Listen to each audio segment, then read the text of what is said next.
Nous sommes dans une des salles dédiées à l'enseignement professionnel de la filière accompagnement soins-services à la personne, option en structure. En formation Bac Pro accompagnement soins-services à la personne, donc les enseignements sont organisés en enseignement professionnel et en enseignement général.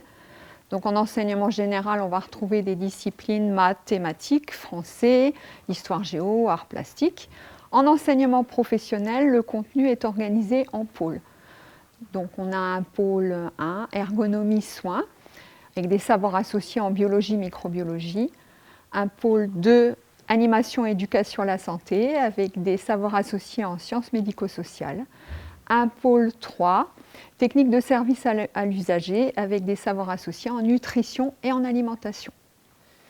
Et des heures de prévention santé environnement et éco-gestion. Au cours des 3 années de formation Bac Pro, les élèves vont réaliser 22 semaines de stage auprès de publics différents, dont 10 semaines auprès d'adultes non autonomes, obligatoirement. Les lieux dans lesquels s'effectuent les PFMP sont les établissements de santé, les cliniques, les hôpitaux, les établissements d'accueil du jeune enfant, structures type crèche, multi-accueil, micro-crèche, les écoles maternelles, les structures sociales et médico-sociales qui accueillent donc des personnes en situation de handicap, adultes ou jeunes enfants ou enfants, adolescents, des personnes âgées en EHPAD, d'établissements d'hébergement pour personnes âgées dépendantes. Il y a plusieurs types de débouchés. Donc l'élève titulaire du Bac Pro accompagnement soins-services à la personne peut exercer des métiers en tant qu'accompagnant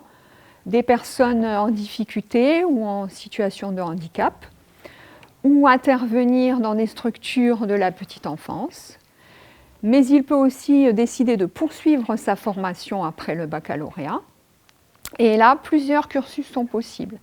Donc on a un premier cursus en un an, on va dire un cursus court, qui permet aux élèves d'entrer en formation dans des instituts de formation d'aide-soignants, pour préparer un diplôme d'aide-soignant, ou encore des formations de type auxiliaire de puériculture, dans des instituts de formation d'auxiliaire de puériculture.